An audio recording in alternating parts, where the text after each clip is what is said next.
Hello everyone, welcome back to Knowledge Science. My name is Amuk P. Biradar.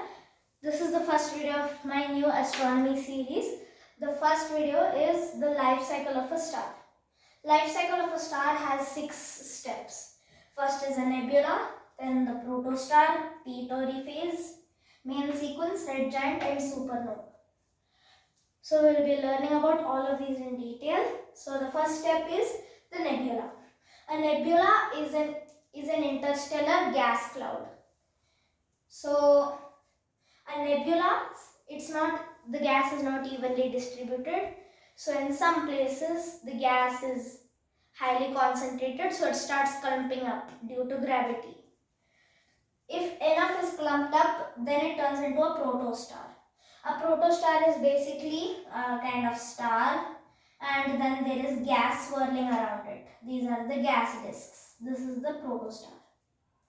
So a protostar is just a star which has a lot of gas and it's feeding on the gas.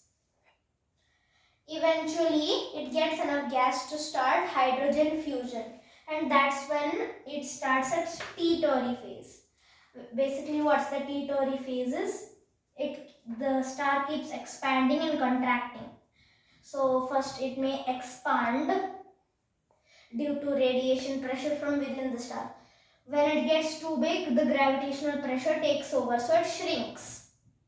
And then it grows up again because the radiation pressure gets higher, and this keeps on going until it becomes balanced. It's called a T-Tauri phase because the star T-Tauri was going on in this process when it was discovered. Next is the main sequence. This is the most stable and longest part of the star's life. So basically, what is the main sequence?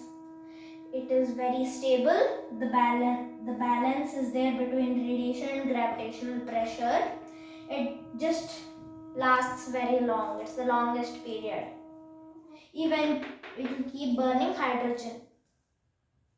Eventually, it would have exhausted all of its hydrogen.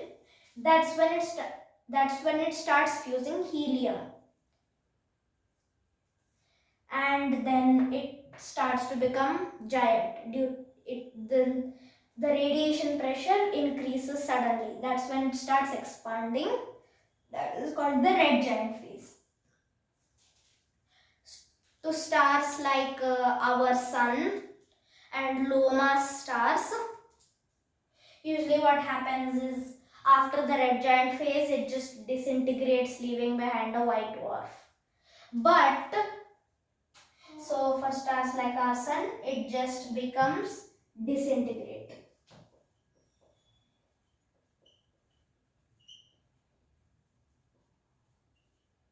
It just disintegrates into a planetary nebula. But if it is higher mass than our sun, ideally about 5 times as big as our sun, then it starts contracting. After it becomes very big, it starts contracting due to gravitational pressure. Eventually it becomes so small that the fusion starts fusing heavy elements like carbon, oxygen and silicon. Eventually the fusion process reaches iron. Iron can't be fused. So the star explodes in a supernova, which leaves behind a planetary nebula. Example of a planetary nebula is the Crab Nebula.